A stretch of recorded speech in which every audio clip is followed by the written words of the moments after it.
अस्सलाम वालेकुम दोस्तों, आज की वीडियो में हम बात करेंगे ग्राउंड हैंडलिंग इक्विपमेंट ऑपरेटर की जॉब के बारे में। क्योंकि यूएई में कोई भी शख्स अगर यहाँ पे आता है तो सबसे पहले इसकी प्रायोरिटी होती है लाइसेंस लेने की। सबसे पहली जो अचीवमेंट है वो लाइसेंस लेने की ही होती है। किसी भी जॉब पर यहाँ पर किसी सप्लाई कंपनी से या आ जाएँ या कंपनी का वीज़ा हो या आज़ाद हो, तो लाइसेंस लेना सबसे पहली प्रायोरिटी होती है। क्योंकि लाइसेंस वाली जॉब से ही आपको किसी न किसी मल्टीनेशनल कंपनी में डायरेक्ट जॉब मिल सकती है। ऐसे किसी कंपनी में बिना स्किल्स के जॉब हासिल करना बहुत मुश्किल होता है, तो लाइसेंस से अच्छी सैलरी और किसी मल्टीनेशनल कंपनी में भी जॉब लग जाती है। तो आज मैं इस वीडियो में सारी चीज़ें डालना चाहता हूँ DXB दुबई इंटरनेशनल एयरपोर्ट की इन्फॉर्मेशन जो है कि इसका काम कैसा होता है, इसकी सैलरी बेनिफिट कैसे होते हैं और इसको ज्वाइन कैसे करना है। क्योंकि नए मेंबर्स भी हैं, जो नए लोग भी आते हैं वो ये कमेंट करते हैं कि इक्विपमेंट ऑपरेटर के ऊपर वीडियो ज़रूर बनाई जाए। बहुत सारे मैंने इसके ऊपर कमेंट रिसीव किए हैं, लेकिन मैं सोच रहा था कि एक वीडियो इसके ऊपर मुकम्मल ज़रूर बनाऊंगा। नए पुराने जितने भी लोग होंगे सबके डाउट्स इसके बारे में क्लियर हो जाएंगे। सबसे पहली चीज़ तो आप ये वैकेंसी देख लें, आपके सामने एमिरेट्स ग्रुप कैरियर की वेबसाइट के ऊपर ये वैकेंसी ओपन होगी। कैटेगरी 3 नंबर लाइट व्हीकल जो ड्राइविंग लाइसेंस आपके पास होता है उसके लिए ये वाली जो वैकेंसी है वो ओपन होती है। दूसरे नंबर पर मैं आपको बताना चाहूँगा कि इसका काम जो है ना वो आपको हीट द बीट यानी हीट के अंदर भी काम करना पड़ेगा। ऐसा नहीं है कि वहाँ पर जाके आपको लाइट व्हीकल कोई एसी वाली वैन भी मिलेगी, क्योंकि ट्रैक्टर ड्राइविंग आप देख सकते हैं ट्रैक्टर हर जगह से हर तरफ से ओपन होता है, तो इसकी ड्राइव करना बहुत मुश्किल काम होता है। लेकिन उसके बाद आसान चीज़ ये है कि इनके रोस्टर बहुत अच्छे होते हैं। ठीक है, अगर आप किसी भी डनाटा के ड्राइवर से बात करेंगे तो आपको बताएगा कि 15 दिन काम और 15 दिन छुट्टी होती है, यानी 3/3 रोस्टर। वीक में 40 घंटे का रोस्टर होता है इनका, 40 घंटे इनको वीक में काम करना आता है। कई बार 40 से कम भी होता है। टोटल 180 घंटे इनको देने होते हैं पूरे एक मंथ में। तो 15 दिन काम 15 दिन छुट्टी वाला सीन है, लेकिन वीक में 3 दिन काम 3 दिन छुट्टी, या 4/4 रोस्टर भी होता है या 2/2 भी होता है। इस तरीके से इसके रोस्टर होते हैं मंथली। तो इसका काम इस तरीके का होता है। अब जब आप वहाँ पे अप्लाई करेंगे तो सबसे पहले वहाँ पे अब जो नया पोर्टल है वहाँ पे एक CV और दूसरा आपका कवर लेटर होगा। ठीक है, इक्विपमेंट ऑपरेटर लाइसेंस की जो जॉब है ना उसकी CV और कवर लेटर इतना पावरफुल ना भी हो, वहाँ पर कुछ ज़्यादा स्किल्स ना भी हो, आपका एक्सपीरियंस कैसा भी हो, लेकिन ड्राइविंग की फील्ड का ही एक्सपीरियंस आपको डालना है, वैसा ही होना चाहिए। लेकिन वो चल जाता है इक्विपमेंट ऑपरेटर की जॉब का। इक्विपमेंट ऑपरेटर की जॉब के ऊपर जो है आप ड्राइविंग की CV कैसे भी हो वो चल जाती है, लेकिन उसके अंदर आपका मुकम्मल एक्सपीरियंस, आपकी जो ड्राइविंग का जो आपने ज़रूरी है। क्योंकि बहुत सारे लोग ऐसा करते हैं कि ड्राइविंग की जॉब के ऊपर अप्लाई कर रहे हैं और एक्सपीरियंस किसी और काम का अपना लगा देते हैं। तो ऐसा नहीं करना, ना ही जितने भी लोग हैं उनको मैं ये बताना चाहता हूँ। आप अपना एक्सपीरियंस खुद का ज़रूर लिखिए, दूसरा भी लिख देंगे तो इसमें ज़्यादा फ़र्क नहीं पड़ता। ड्राइविंग लाइसेंस वाली जॉब है, इसमें आपका अगर 1-2 साल का तजुर्बा है, एक्सपीरियंस है यूएई का, तो बहुत ज़्यादा आपको वहाँ पे जो है वो इंपॉर्टेंस मिल जाती है। ठीक है, तो इसमें इतना ज़्यादा मसला नहीं है। CV के बारे में इतनी परेशानी नहीं आती है कि इक्विपमेंट ऑपरेटर की जो जॉब है ना इसका डायरेक्ट इंटरव्यू रिसीव हो जाता है। कुछ लोगों को अनसक्सेसफुल की मेल आती है, लेकिन वो सिर्फ उनकी एप्लीकेशन जो है उनको अप्लाई करने में कोई ना कोई प्रॉब्लम, कुछ डॉक्यूमेंट्स उनके, या अगर उन्होंने सही तरीके से क्लैरिटी नहीं की या CV डिडक्ट नहीं करवा सके, उसके ऊपर भी मैंने एक वीडियो बना रखी है कि CV डिडक्ट कैसे होती है। जॉब का प्रपोजल पढ़ने के बाद आप रिक्वायरमेंट देखें और वही चीज़ें एक्सपीरियंस के अंदर डाल दें, वही चीज़ें CV के अंदर डाल दें, तो इससे जो है मामला थोड़े से आसान हो जाते हैं। अब अगली बात करना चाहता हूँ मैं यहाँ पे सैलरी के बारे में। तो जो एक ट्रैक्टर ड्राइवर है ना उसकी basic salary DXB Dubai international airport के अंदर 2200 उसकी बेसिक सैलरी होती है, 2200 के अराउंड। सही है, 2200-2300 के अराउंड उसकी बेसिक सैलरी होती है, और इसके टोटल अलाउंसेस मिला के 4000 इसकी सैलरी बन जाती है बिना ओवर टाइम के। ओवर टाइम अगर ना लगाएं तो भी इसकी 4000 दिरहम जो है वो सैलरी बन जाती है। अब अगर आप ओवर टाइम लगाते हैं ना तो इनका एक ओवर टाइम तकरीबन 220 दिरहम तक जाता है। जो 3 नंबर का ट्रैक्टर ड्राइवर है 220 दिरहम तक इनका ओवर टाइम जो है वो मिल जाता है एक बंदे को। सही है, एक ओवर टाइम का, यानी एक ओवर टाइम अगर आप लगाएंगे। अगर कोई हॉलीडे है, हॉलीडे उसमें एक्स्ट्रा ऐड होता है। हॉलीडे अगर आपका ऑफ भी आ जाता है तो हॉलीडे उसमें भी ऐड होते हैं। ये तो यूएई का रूल है, आप सबको पता होगा, लेकिन दनाता जो है वो उसके एक्स्ट्रा पे करती है। मैं इसलिए आपको बता रहा हूँ, अगर हॉलीडे वाले दिन आप ओवर टाइम लगाएंगे तो ओवर टाइम अलग और हॉलीडे अलग हो जाता है, तो ये काफ़ी अच्छी इनकम बन जाती है। अगर आप 2 ओवर टाइम भी लगाएं तो 4500 दिरहम तक आपकी सैलरी ज़रूर बन जाती है।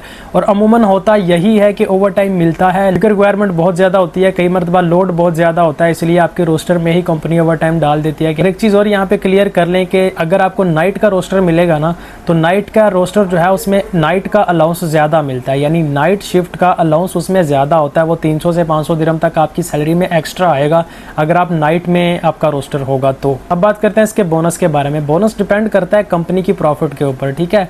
बोनस 6 महीने के बाद भी मिल सकता है, बोनस 1 साल के बाद भी मिल सकता है। पिछले 4-5 साल से जो है वो लगातार मिलता आ रहा है बोनस, लेकिन उससे पहले अगर आप लोगों से बात करें जो पुराने हैं तो वो आपको यही बताएंगे कि उससे पहले बोनस कभी मिल जाता था, कभी नहीं मिलता था। लेकिन अभी जो है अभी बोनस कभी भी मिस नहीं हुआ पिछले 3-4 सालों से। मुझे अभी भी याद है जब मैं यहाँ पे नया आया था, जब पहली बार यहाँ पे वीडियो बनाना शुरू किया था, तो वहाँ पर एक बंदे ने अप्लाई किया था, तो उसकी ज्वाइनिंग हो गई थी, तो 5 महीने बाद सबको बोनस मिला था और उसको नहीं मिला था। उसकी वजह यह थी कि 6 महीने से कम जिसको भी टाइम हुआ उसको बोनस नहीं मिलता था। यानी उसके 5 महीने हुए थे, सब 6 महीने से ऊपर के थे, कोई 1 साल को, 2 साल को, 4 साल, इस तरीके से सबको बोनस मिला था, लेकिन उसको सिर्फ 5 महीने हुए थे। लेकिन अगली बार यानी 17 महीने बाद उसको बोनस मिल गया था। यानी अगले 1 साल होने के बाद जब सबको बोनस मिला, साथ में उसको भी बोनस मिल गया था, और उसको उस टाइम बोनस मिला था 11,000 दिरहम।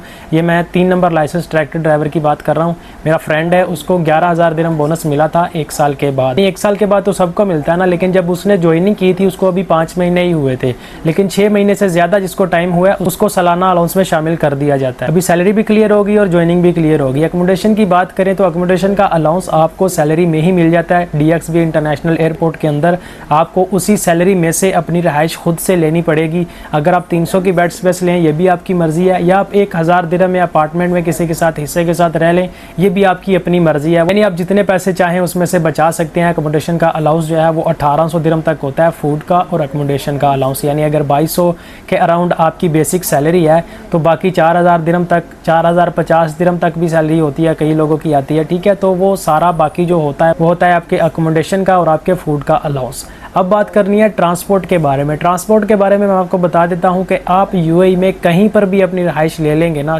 कहीं पर भी दनाता की बसें आपको हर बस स्टॉप से पिकअप कर सकती हैं। फॉर एग्जांपल अभी डेरा दुबई में बहुत सारे लोगों ने रहाइश ले रखी है, वहाँ पे 500 दिरहम में बहुत अच्छी रहाइश जो है वो मिल जाती है। तो आप वहाँ पे अपनी रहाइश का बंदोबस्त कर सकते हैं, या कहीं भी अगर आप चाहें, सोनापुर में चाहें, जबल अली, अलकूस, कहीं भी आपकी अपनी मर्जी है।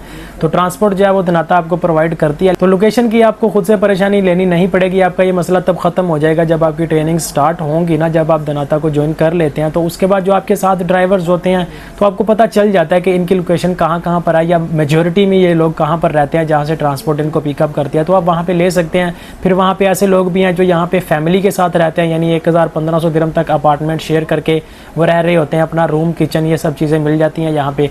लेकिन कुछ ऐसे लोग भी हैं जो सिर्फ बेड स्पेस ही लेते हैं। तो आपको बहुत सारे ऐसे लोग मिल जाएंगे जो आपको अच्छे तरीके से गाइड कर देंगे। अभी नई जिन लोगों की एप्लीकेशन रजिस्टर हुई है या जो करना चाहते हैं, अप्लाई करना चाहते हैं, जिन्होंने अभी तक अप्लाई नहीं किया, वो क्या करें, ओपन पोजीशन में हमेशा एमरेट्स ग्रुप कैरियर की वेबसाइट को विजिट करते रहें, और वहां पर जब भी आपको ये वैकेंसी ओपन नजर आए तो आप जरूर वहां पे अप्लाई करें अपने डॉक्यूमेंट्स के साथ। लेकिन एक चीज़ मैं आपको यहाँ पे क्लियर कर दूं कि इसका प्रोसेस बहुत लंबा भी चल सकता है, यानी 1 साल तक भी चल सकता है। अपने ज़हन में ये बात रखिएगा।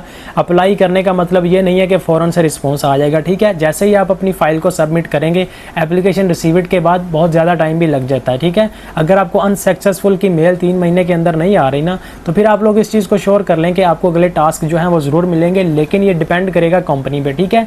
मैं सिर्फ आपको प्रोसेस बता सकता हूँ, इसके अलावा कंपनी की अपनी मर्जी है। अगर आप बार बार रिजेक्ट हो रहे हैं तो आप मुझे बता सकते हैं, मैं कोशिश करूँगा कि देख के बता सकूँ आपके डॉक्यूमेंट्स में, आपकी CV में, या आप किस तरीके से अप्लाई कर रहे हो या कहाँ पर कोई गलती कर रहे हो। हम कोशिश कर सकते हैं कि हम उस चीज़ को दुरुस्त करने की कोशिश करें। बाकी बात है आपके नसीब की, तो आप उसके ऊपर अप्लाई ज़रूर करें। मिनिमम 3 मंथ और मैक्सिमम जो है ये तकरीबन 1 साल तक का टाइम अपने ज़हन में रखिएगा। लेकिन 1 साल का टाइम कभी किसी का लगा नहीं है, अगर लग गया है तो फिर भी ये कंपनी के ऊपर डिपेंड करता है, इसमें कोई कुछ भी नहीं कर सकता। लेकिन अगर बात की जाए कि वैकेंसी की लिमिट कितनी होती है, तो इसकी कोई लिमिट नहीं है। आने वाले 5-7 सालों तक या 10 सालों तक इसकी कोई लिमिट नहीं है। अनलिमिटेड हायरिंग होगी और हो रही है, ठीक है। बड़े बड़े ग्रुप्स के साथ इसकी हायरिंग हो रही है।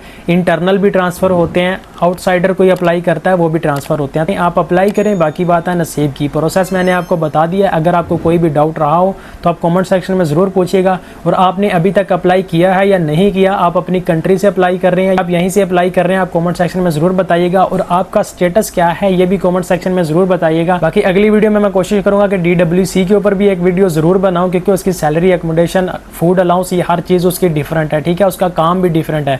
तो मैं इसके ऊपर कोशिश करूंगा कि एक वीडियो DWC एयरपोर्ट के ऊपर भी ज़रूर बनाऊं। बाकी फ़िलहाल के लिए मुझे इजाज़त दें, मिलता हूं आपसे नेक्स्ट वीडियो में। तब तक के लिए अपना और अपने चैनल का ख्याल रखिएगा। अल्लाह हाफिज़।